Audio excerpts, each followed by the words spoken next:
This is Creative Stamping Magazine, issue 99, so close to the 100 mark. This is very summer looking, isn't it? And before I get into it, let me show you the stamps that are included.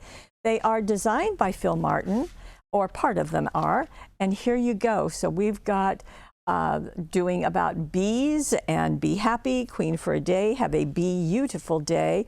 There are some other not flowers, well, sort of flowers, but you can see how they look there. Bees and sunflowers all going. There are a total of 30 stamps, and that's quite nice. And in addition, we also have a stencil.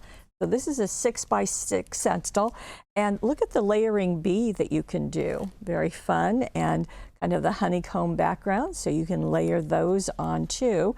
So nice collection, but let's see inside and some ways they suggest using these treasures. So here we go.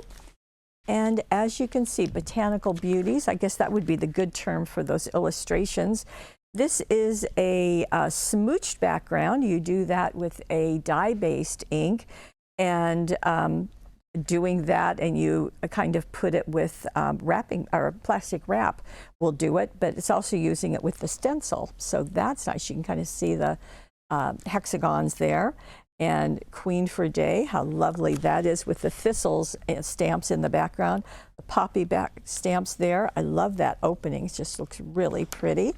And we have some more here, just because. That's a good one. And this is Daisy May Designs, and we do have a few of these left, so I just wanted to bring that to your attention. And here we go. So You're So Sweet, that's perfect for this theme of bees that always happens in the summertime. Happy Bee Day, thinking about you, the thistles and the bees. This I thought was really pretty. They call it White Heat, and it is using white embossing powder on craft paper, so very effective. And here's some close-ups to it. As you know, the complete instructions are included, and often there are step-by-step photos, so that's always appreciated. And here we go. Be creative. I love that hexagon shape.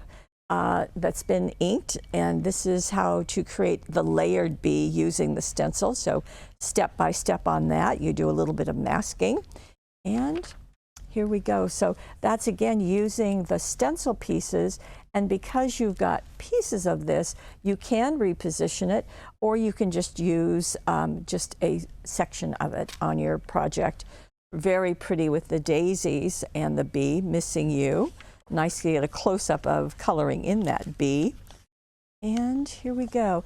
Now this is using the Lavinia Stamps, and I wanted to highlight this because we do love their stamps and give you some ideas for using them to make a magical looking card or page. Now this is Buzzing with Ideas. What a great title, to create a bee without coloring. So they're looking at that. And you can see the hexagons being used very effectively with those, and more of them, just very rich colors, but not using a ton of color. And let's see, here we have more. Now these are a little plainer, but it's just as effective, as you can see. And this is the stamp that's right there, beautifully done, and then also just stamping the areas of it or some of the leaves that are on here also. And as you can see, the thistles using that stencil, again the stencil onto a gatefold card. And here is, that's an interesting shape, isn't it, with the hexagon. Very effective. So really black ink and gold ink pad is really going to take care of you there. I thought this was very lovely with this layered beehive and as a wall hanging. So really nice.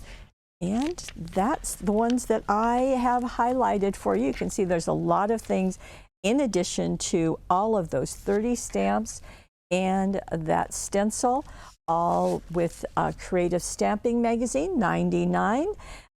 It's here, and it's exclusively here at paperwishes.com.